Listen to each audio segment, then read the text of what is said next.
What happens when your worst fear becomes your reality? Hi, I'm Brent Cassity.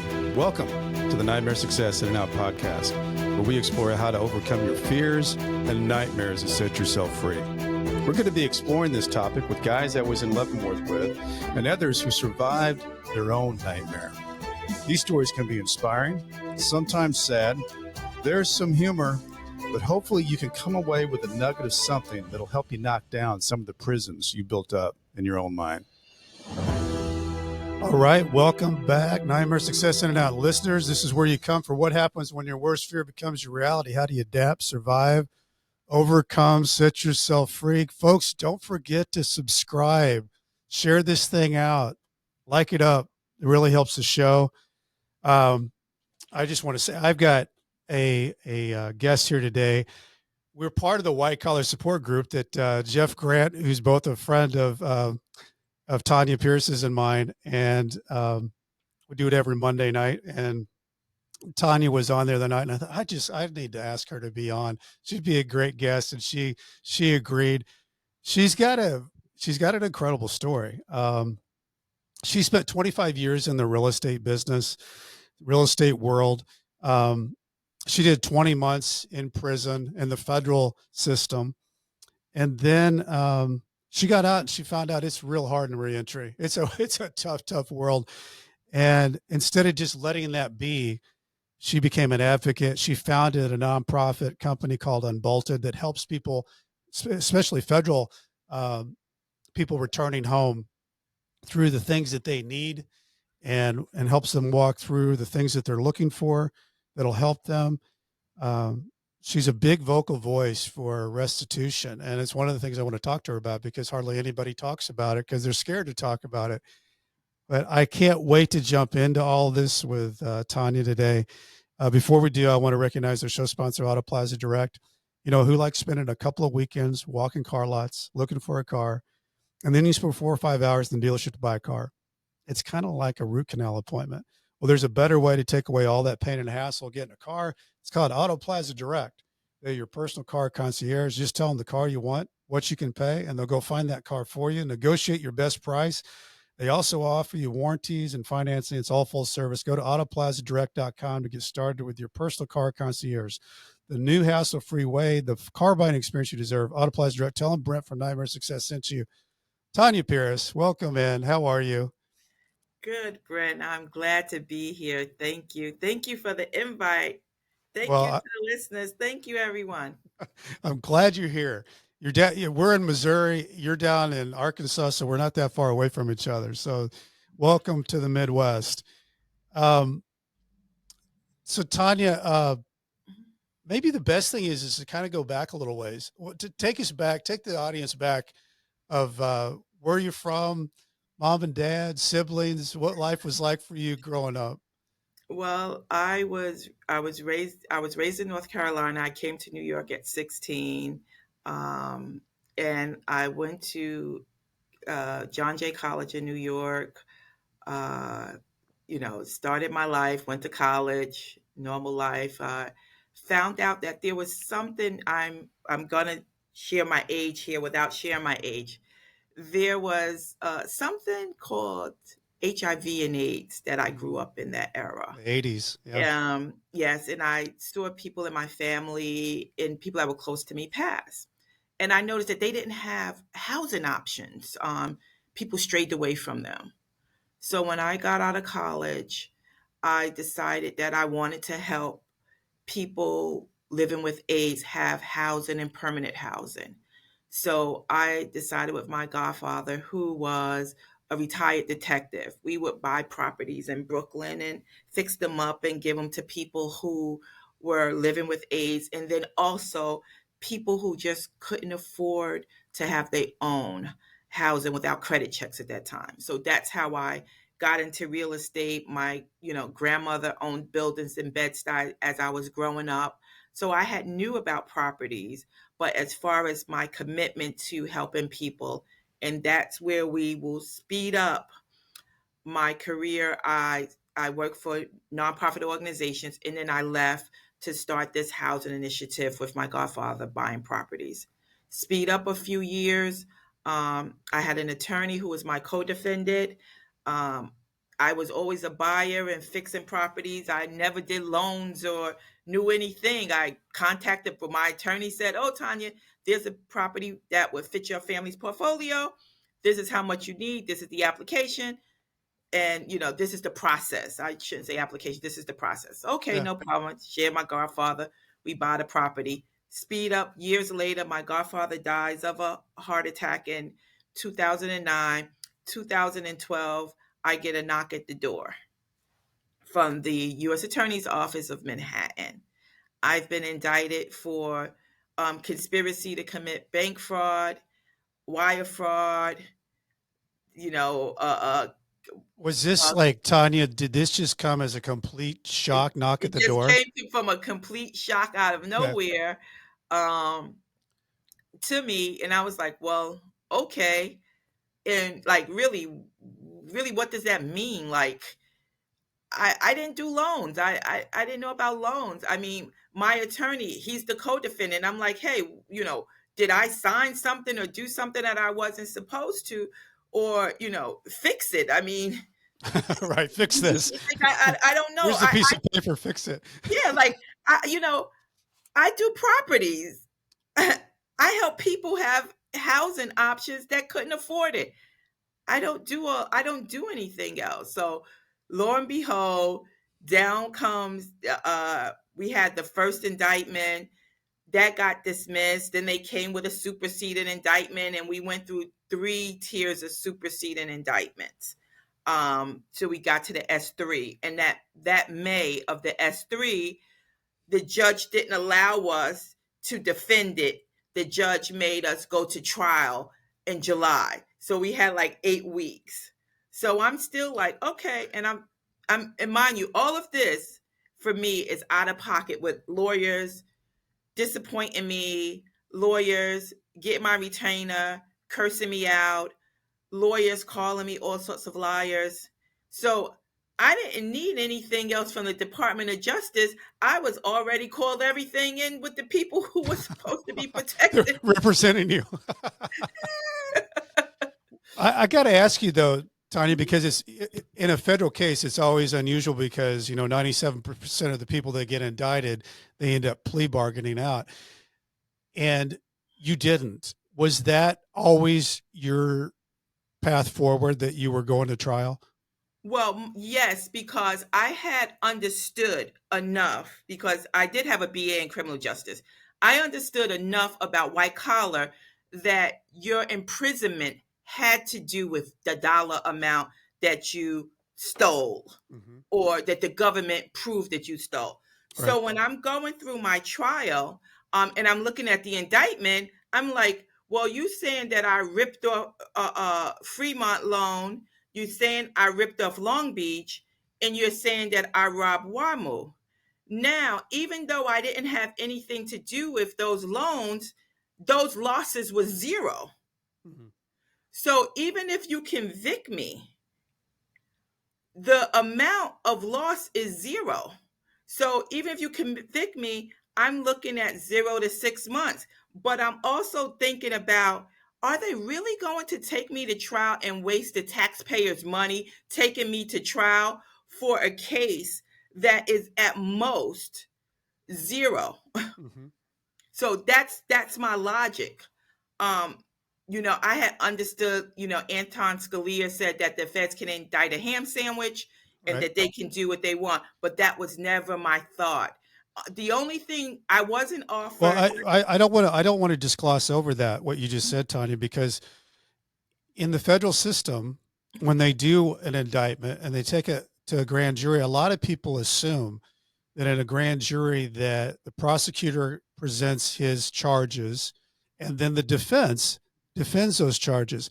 That's not what happens in a grand jury. It's only the prosecutor that presents their charges and they decide if that can be done or not. That's why they say you can indict a ham sandwich, because the other side is not presented at all. Correct. So I just went with the lost amount, and I said, um, evidently I was already traumatized from attorneys, and really treated harshly, by my legal staff. I have 4 sets of different attorneys. Um, and then to cap it, when I got to trial, my attorney did not do anything that he said he would do. He would call witnesses, he would find bank experts, he would do this, he would do this. And he told me that every day that we leave this trial, for this $150,000 trial fee, which lasted 3 weeks, every day we leave, we're going to have a strategy and come back tomorrow and hit them hard. Well, I learned every day at 5 o'clock when we left 500 Pearl Street, he went home and I went home. And the only thing I could do was brace for what was going to happen to me. Now, I went to trial without letting a family member in my family know that I was in trial for 3 weeks. Oh my gosh, Tanya, how did you do that? How did you accomplish that feat? Through stress. And I had a son that was 1 year old. Okay. And I was lying like I was going to work, but I was going to trial.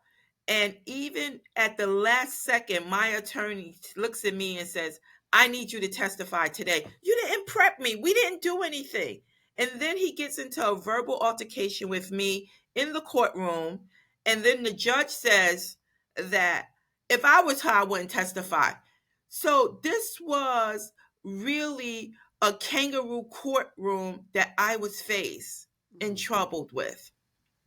Wow. So this is a 3-week trial. Everything that you thought was going to happen, all the strategies, everything that you hoped for didn't happen. You get into an argument with your attorney in front of everyone. And the judge says, I wouldn't do it if I was you. When it all is said and done, Tanya, what did you think there was any hope of that jury going back into the room and saying, I think everything's okay, it's not guilty? No.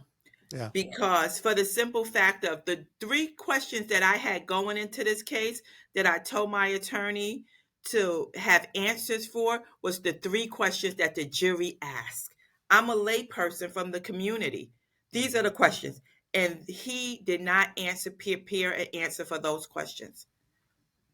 The Wow, only thing Tanya. I could do is what a semi-normal person would do is when it all came, you just throw up and almost fall out because there's nothing else left.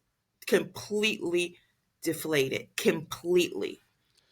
And So yet, so what happens? I mean, a lot of people don't go to trial. You're sitting there. I mean, people see it on TV and the movies. The jury walks back in. Could you tell? Could you tell by the looks on their faces that it wasn't going your way? I knew it wasn't going my way while it was going because I didn't have a defense. My co-defendant, he was the attorney, his lawyers didn't have a defense for him. It surely wasn't going to be a defense for me when I'm a collateral to him. This was his case, and I'm his co-defendant. Wow. If the lead attorney in the lead didn't have anything, surely this person here didn't have anything. I didn't have an answer to the U.S. attorney's questions for anything. So they come in, they say guilty. Yes. What goes in your world, in your mind with all that surrounding you? Well, he had at least said to me that, if when they find you guilty, you're not going to go to prison today. You're going to be sentenced and you're going to be remained on bond. So the only thing I did was just brace for that. The U.S. Marshals did come and take my co-defendant, and I just braced myself for today. And then I started to prepare myself for, probation, because this is a white collar. There's no money loss. I can't go to jail if I'm convicted of robbing 3 people or 3 entities that already submitted documents that they had no loss. Right. Right. So this is so what happened? What happens, Tanya? so about maybe 6-7 months later, Okay. the U.S. attorney now turns and comes up with something called relevant conduct. Okay. And then, of course, that team of lawyers that I had for my trial conveniently gets off the case. Now I'm penniless and have to go to CJA. They pick up the case to do nothing. And now I'm saddled with the restitution and this relevant conduct. And I'm like, how is this possible? Where is the documentation to support that this money was actually taken, whether it be by the co-defendant or myself? Where is real documentation that shows that dollar A went to dollar B? Mm-hmm. None of it. So Absolutely none of it. is this And also when you got sentenced for the time? I had, 6 months later. I had already yes, yes, because now the sentence comes because of this money amount, these ghost numbers. Mm-hmm. So now I'm a level 27 and I'm like, wait a minute, I'm supposed to be like a level 7. And I look, and that's when it hit me. A level 27, you're facing 78 to 84 months. Mm-hmm. And then that's when I said, my life is over. My life is over. So what happens when that So happens? Um, I'd be honest. A few times I stopped in the middle of the George Washington Bridge, to just jump. mm, But I had the 1-year-old son, yeah. Now, what I and mean, then there's it all dawned kinds on of things me, that go oh through your boy, mind when you think everything's out of control. what's So Tanya, you get this they lay it down. You're given the bad news, and you tell me that you're thinking about going and jumping off the George Washington Bridge. How did you step forward? I thought about my small son. I thought about I had just lost everything, and I couldn't be another burden on my family. Because now, even if I fly off the bridge, that's a cost to my family, not only emotionally but financially, and we're completely wiped out. Yeah, yeah. We're completely wiped out. Um, So when you end up getting your place, the federal prison you're supposed to go to, was it in close proximity to you, or was it a long ways away? it was as close as a woman's facility gets to New York, Danbury. I Okay. self-surrendered on August 17th of 2015. It was I had to go to the camp. I actually thought the camp, they process you the most degrading thing in the entire world, and that's why I freely speak today, because I say, listen, there's nothing more degrading than coughing and squatting for a complete stranger. There's nothing more degrading than that process of being stripped really to nothing. Oh, I would agree. And I almost feel like, and I've said this a lot, you can feel the freedom like shedding off your skin when you're being processed. Like Yes. it's like it's coming off of you, your freedom. So if you have survived that and made it through the walls, the food, you can survive anything.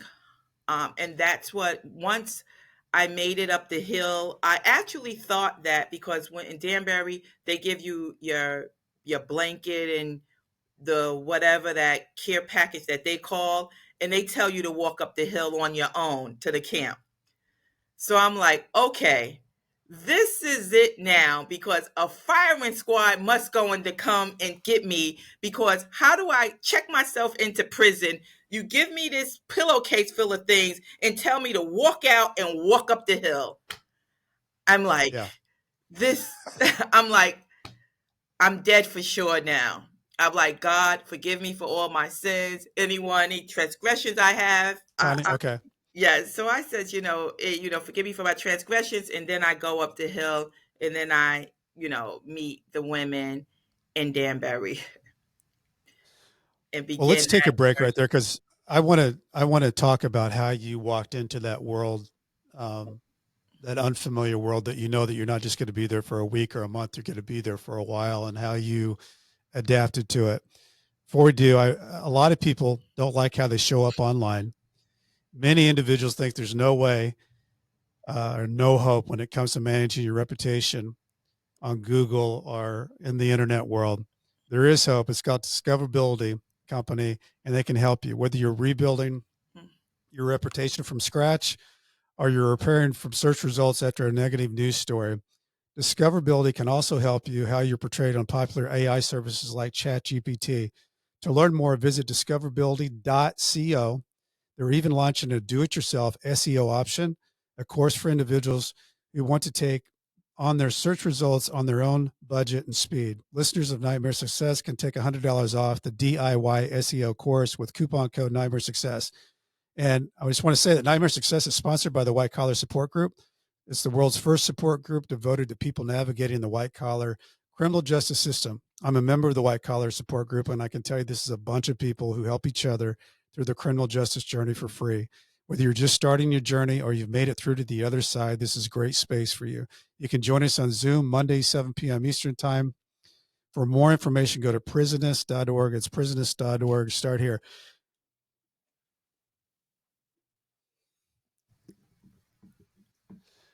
So, Tanya, you walk in to the world of Danbury, and you tell us what it was like walking into prison of someplace you never thought you'd be. I was afraid.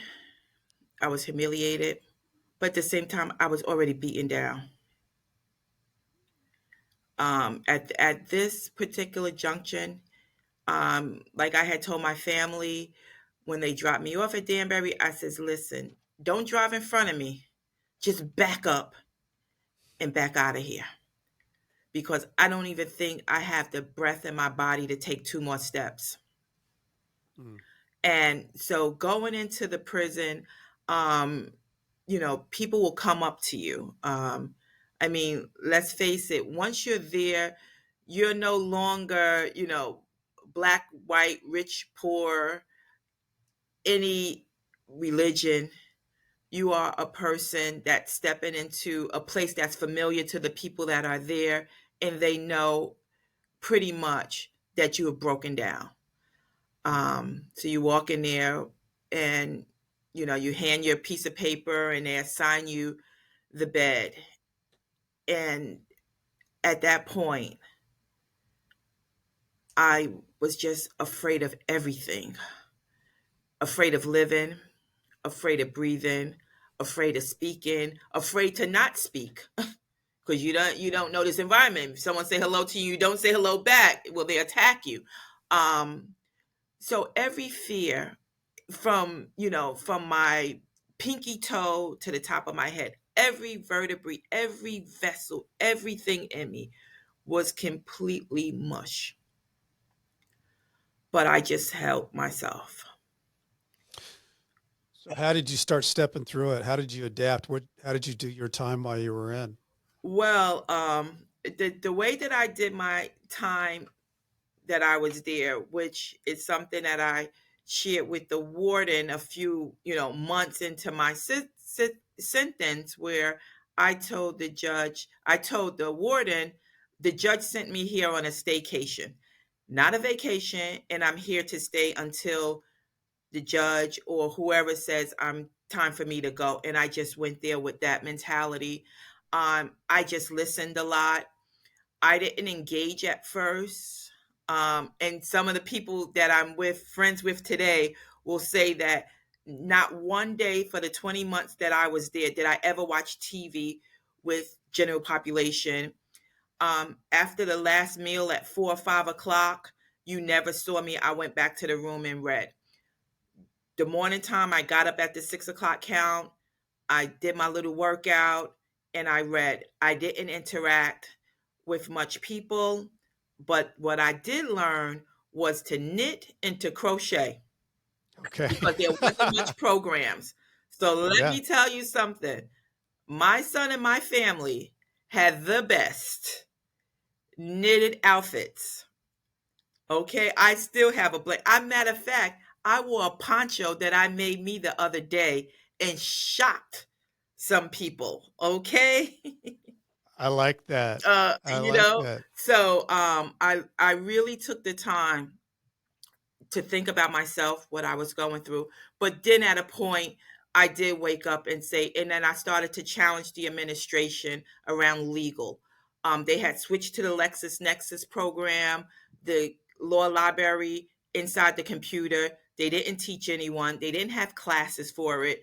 It was just there. If you go on it and blow your 13 cent a copy, printing out something that you didn't know, people were burning through copy cards not knowing how to access it. So I kept on the administration till one day the education director just slammed me with the Lexus Nexus manual that they received and said, if you want to take this on, take it on and leave me the hell alone. And that's what I did. I read the manual. I learned how to use the system. I trained other people how to use the system. I opened up the legal secretary apprenticeship at the Danbury camp, and I believe that it's still going on today. And after that, other women started receiving the 2,000 hours that are transferable with the Department of Labor to be legal secretary apprentice. And that's what I did with the time. Um, I was angry, majority of it, but then at a point, I had to start looking at no longer being angry and start looking at the next chapter. Mm, that's and doing something like that. I think, whenever you make that effort, when you're trying to figure out how to get into adapting, and then you start helping people like you did, Tanya, it feels good. It almost feels like they haven't taken your brain. They've taken all these other things, but you're still able to be yourself. And that, I think that's such a big deal when you're in prison is not to lose yourself in there, not to become, you know, prison Tanya or prison Brent. You still are yourself doing things that you would do on the outside, even if you're in prison. And those are things that you would do on the outside, Tanya, because you are doing those things, helping people Mhm. as you were before you were going in. So you start getting close to your out date. What are you thinking? Okay, there's a good side and there's a good side to, and I'm a proponent of both sides, but I think for me, having video calls was a good thing, but Mhm. also it motivated me to want to get myself together and be all that I can be, because inside it was killing me that I was watching my home situation change without me. Mhm. Yeah. For me, going and missing two Christmas when I left, I'm a girl from the South. I'm used to the big Christmas trees and all of that, live trees. Year 2015, my family had the big Christmas tree the same way I left things. 2016, because remember, we are on video, Mhm. seeing that they had a Charlie Brown tree there literally almost killed me, because in a way I'm watching life go on at home without me, but yet I'm having family visits. I'm on these videos and I'm living in almost like a dual world. Mhm. I'm one way when my family visits, but it's killing me that I'm here because life is changing without me. And I says, Tanya, when the time you're going to get out of here, you have to bring those things back together, because this trauma is overtaking you. And I was keeping like a journal that I end up trashing because it was filled with so much bitter and anger as I watched the wall, my house, my family change without me, that it scared me. And I says, no, I can't go down that pipe. I have to change. So as I now get the date, that's what you're talking about, the date Mhm. that you're The going date. home. You find out, oh, in the abyss, because probation have come to your house, people have started talking, but the BOP doesn't give it. But you know that you're on that line. Like, Right. when they gonna give me halfway house? This one got 9 months. I'm 7.5 months. I could be called next month. Well, I ended up getting 6 months halfway house. So I left out in April. And as I got my date, which is always, things happen to me and in a very astute way. I'm on a visit. Remember, I'm always in jail 7 days a week, 24/7. They wait until a Sunday that my family is visiting to come out and give me my date, which is a month and a half away. So as embarrassing as that is also joy filled. But it's like you could have told me not on my visit with my family. Like, damn it, I'm finishing 30 minutes. Like, come on, have some respect on a Sunday, my God. But the Yeah. BOP doesn't care. So as I'm looking at the date and I'm saying, I'm gonna leave the people here, go into a new transition. I didn't know exactly enough about the halfway house to have a concern, which I should have had a concern. Now that I know what I know, they need to train us about that halfway house. Um, and I spoke, and I'm speaking at the halfway house this week. But that transition, Don't you think, Tanya, that might be one of the biggest surprises? Because I mean, you think about, like, a lot of people think the worst thing is stepping into prison. It is bad. I mean, there's nothing more degrading, dehumanizing, all those things like you talked about. I think the biggest surprise, though, is reentry. I think we're so geared up to hopefully get back into society, and that reentry process is so much more difficult than we know. yes, and that's where I had my biggest defeat. Every door, every no was just horrible. I lived at the halfway house for 5 months. It was shameful.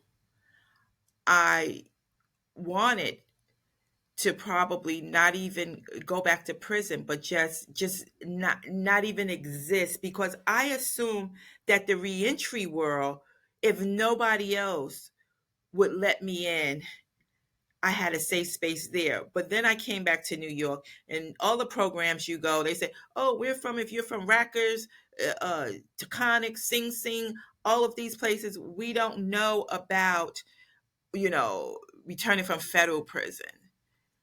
And that hurt me so much. Not knowing, not being able to find employment, and then all of the hurdles. And I spent most of my time trying to get a pass, and when I'm out on my pass, trying to get back in time for my pass. Um, and then the home confinement with the ankle monitor and adjusting there was very difficult. Just having people here white collar and close the door on you was so hurtful. Well, when you went through all that, you just didn't let it sit. I mean, you actually took finding out that there's not a whole lot out there in the federal world of being a an ex felon as a federal ex felon. You actually took it upon yourself to create a nonprofit and do something that a lot of people don't do. I mean, you created Unbolted, which started helping people in that arena. How did you even know how to do that? Well, I use my own experience, and then I use the experience of the people that I knew that were federally impacted, that were going to groups, that were going to community organizations and being turned away. And that's why I named it Life Unbolted, because we have a life that have to be unbolted on the restitution side and even on the reentry side. We deserve the same equity and inclusion as anyone else returning to whatever jurisdiction you belong to. The 94 districts, we are in every community. We are people that are federally impacted, are millions of people, 60,000 people a year across the country. But yet there's no, or we're unhoused. Right. We're unhoused as a collective. You can't say right now, anyone that's listening that's federally impacted, where would I call right now if I have a question? luckily in New York, and now that I started this organization like 2 years into this now, people are now calling me and say, I heard about your organization. My son, like, yesterday I got a call. A woman said my son is on pretrial in North Carolina. I need support. So now I'm starting to generate calls like that, and that's what I would love to do with Life Unbolted, is to be a community hub for everyone across the country. Because I can tell you one thing, if you're in prison right now and you know that your community doesn't have anything, you may tell those people to make your designation somewhere else because you don't want to go back. Well, I'll tell you this: there was a gentleman I'm going to be speaking to Thursday that he created it was called 70 Million Jobs. It was Richard Bronson, and they did this gigantic survey.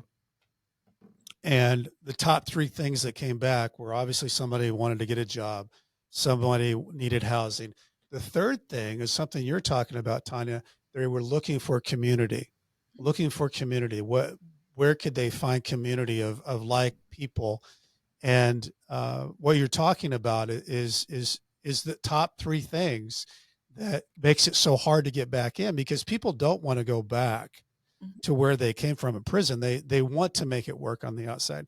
They also found out that the people that you hire that are justice impacted people in this survey make fantastic employees, because they're just looking for a real opportunity, a real wage to get back in so that they can be a part of the society through the reentry.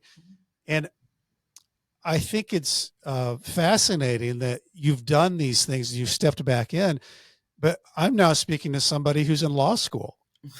So, I mean, you've taken these steps and you've done these things that a lot of people would say, I'm just going to curl up and give up. And every time that you've been presented with a barrier, you've actually put your shoulder to it and pushed it through, even though it's hard.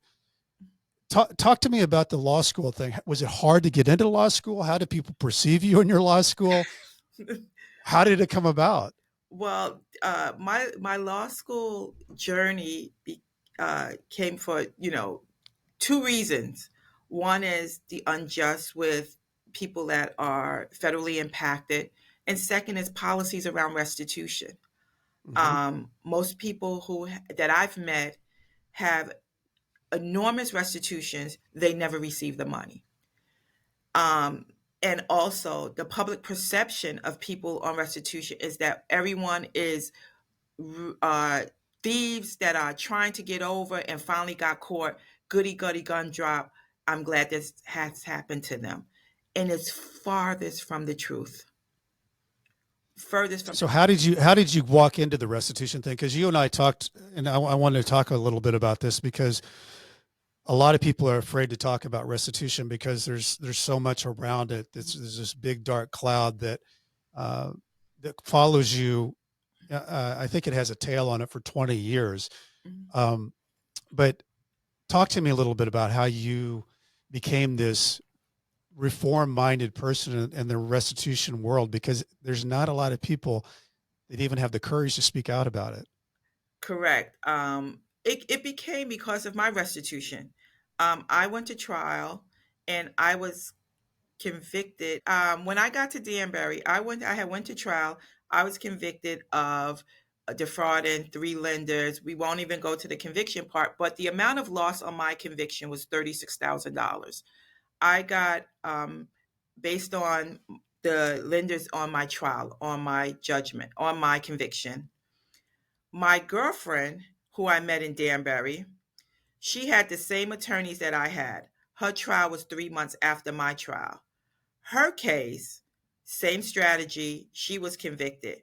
But her co-defendant, who had taken a plea, had asked for an MVRA hearing, Mandatory Victims Restitution Act hearing. And even though he had taken a plea, the Court of Appeals granted his motion. And nobody knows about this, by no the one way. knows about this. I didn't know about it, okay? Me neither. And their restitution was reduced to $200,000 from in the millions. Now, if you take someone who went to trial and someone who had a plea, so now we need to move away from that terminology. Who takes a plea? Who went to trial? We're looking at the raw figures of restitution and the unjust and those ghost numbers. And that's where we come together and we say that if every person doesn't have a MVRA, Mandatory Victims Restitution Act hearing, where the alleged victim produces proof that they gave you or your co-defendant this money, you shouldn't be paying restitution for it. And that's where I started to do my research as soon as I came home, because I believe that I have restitution for money I didn't receive and so many others. And then fast forward it to 2019, where the Congressional Research Service does a report and says that the restitution is in these billions of dollars, and they know that they are only going to collect $1 off of every 100. So, what are we doing here? Policies are wrong for people to be given a life sentence for restitution, especially for monies they didn't receive. Don't try and make me a poster child for your resume. So what happens when you go and talk to people about this? Well, most times at first, uh, people didn't really want to believe that this could happen to you, because the federal conviction rates are so high, the plea rates are so high that it's just believed that if you had a Fed case, you were guilty just by association. And anyway, you got a slap on your wrist, and you went to some plush place anyway that had pool tables, golf carts, and you also had a pool and a maid, and it's not true. And so when I started going around sharing my story in the real deal about the federally impacted community, and now so happened that, life would have it that all of these things would take place where you would start seeing the dilapidation of federal prisons, and now it becomes in the news. So it's people are starting to say, well, yeah, this is something a little different. I want to hear more. Wow, but didn't you take that money from, didn't you do that SBA or that mortgage loan or now the PPP? So now I ask each person, and I go to law schools as well, and I tell the students, if you're going to be the next judge or prosecutor, I could be your mother, I could be your neighbor. Make sure the numbers are actual. Mm-hmm. And then I Mm-hmm. have some students from Columbia who have made a commitment to me that in 10 years. The other thing that I was wanting Mhm. to get to is when you are a student as a law school student, is it like you're just like every other law school student, or do they know your story? Like how are you accepted into that world? Well, in the law school on my application, they do know my story. Very upfront, they do know my Mm-hmm. story. The law students do not know my story. I'm a 1L, struggling just like everyone else. I am here. I mean, my professors, some of them know, and they also know that my purpose, like, I'm from New York. I'm not taking it, and the school is based in Minnesota. I'm not I'm not taking the extra classes for the New York bar. I'm going to take the Minnesota bar because my goal is to get to federal court, and as long as I'm licensed in any jurisdiction, I can get to federal court, and that's where my practice will be, only around habeas petitions and finding a way to help people impacted by this horrible restitution and other things of compassionate releases. Yeah. Well, and and I know people who have gone through, gosh, I've had some people on Casey early and some other people that have gone and have had, their past experience, being prison experience and being incredible attorneys. Um, and like KC, she's an incredible defense attorney down in Florida because she's walked through it, so she knows. I would love to have a criminal defense attorney that had gone through the whole process and knows everything on the other side, because they become that much more of an advocate for you. How do you see your world stepping forward? Well, I see my world as stepping forward with building a coalition of people who, Mhm. even if they cannot give their face, but give me their network to work to meet legislators and senators that will help us with. We have a bill that I'm trying to get sponsored called the Fairness and Restitution Act that I've worked on with the NACDL. And mind you, that was a tough cookie right there, getting the NACDL to understand restitution. And they went and hired their experts to write a bill for us. We just haven't For had a those that don't know the acronym, can you tell them what that is? the National Association of Criminal Defense Attorneys.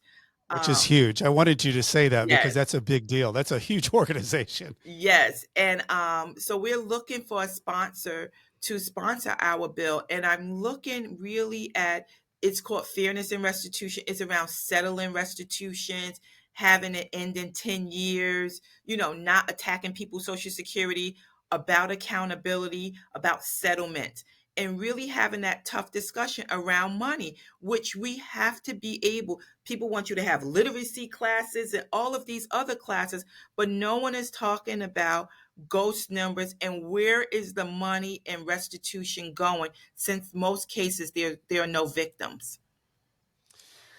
It's, I mean, it's quite a thing, Tony, and I am so happy that you are doing this and being the voice and putting these organizations together that are not easy to put together.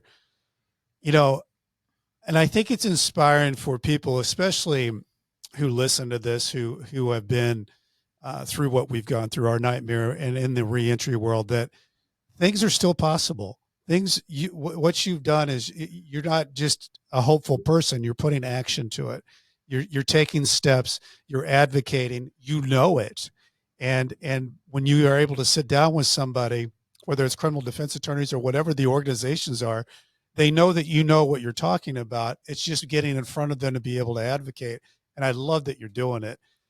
I was going to ask you, you know, of all the things that you've gone through and where you are today, what do you think's your biggest takeaway through all of it? My biggest takeaway is the family and the network that I've made that are not blood related.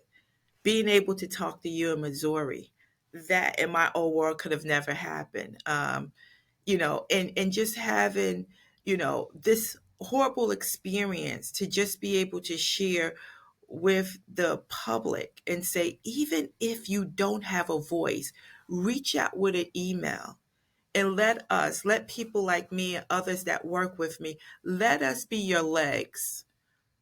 Let us be your mouthpiece, because each and every one of our stories, it may not happen today, but if we stick together, we are going to crack this case. And it always takes a village. And we are the village for restitution reform. It cannot continue to have ghost numbers. Look at these people. They fought drugs all of these years. People fought Right. marijuana all of Right. these years. Let's take the other M, money, and say you cannot impoverish, make a debtor's prison here on our watch. Tanya, how do people get a hold of you? Well, you can get a hold of me at, you can email me at my last name Pierce at lifeunbolted.org, Okay. or you can call us at, and you're gonna have to know this number is gonna be pretty, it's gonna be pretty easy. It's 929 Fed, which was 333 3494. And we are everything about the feds. I love it. I Yes. love it. I'll make sure I put that in the show notes. Yes. And for those who, you know, I want to give a shout out to Homestead Financial Home Mortgage. I use this fancy studio here and I appreciate it. For those who have home mortgage needs, get a hold of Greg Afdiev. He knows everything about it. He'll walk you through the process. If anybody's looking for a book out there, I've got one, Nightmare Success. It's on. You can get it at Amazon, Barnes and Noble. And if you got time, leave a review on Spotify or Apple reviews. If you want to know anything about me, go to brentcassity.com. I spell it wrong. I spell it with a TY, not a DY. And as I used to say when I was writing my emails back and forth from Leavenworth, stay strong. I'll do the same. Tanya Pierce, stay going. I just hope you have enough gas in the fuel tank to make it all happen, because I'm with you. I'm 100% for you. Well, as long as restitution is in front of me, I will be here. Now, once we fix restitution, then the gas will be on E. And you will find me in Maldives somewhere. But until then, you will find me all over really fighting for any person that's impacted by the 94 districts with restitution and federally in federal criminal situations. I love it. I love Thank it. you. Nightmare Success, in and out. Thank you, Tanya Pierce. Thank you.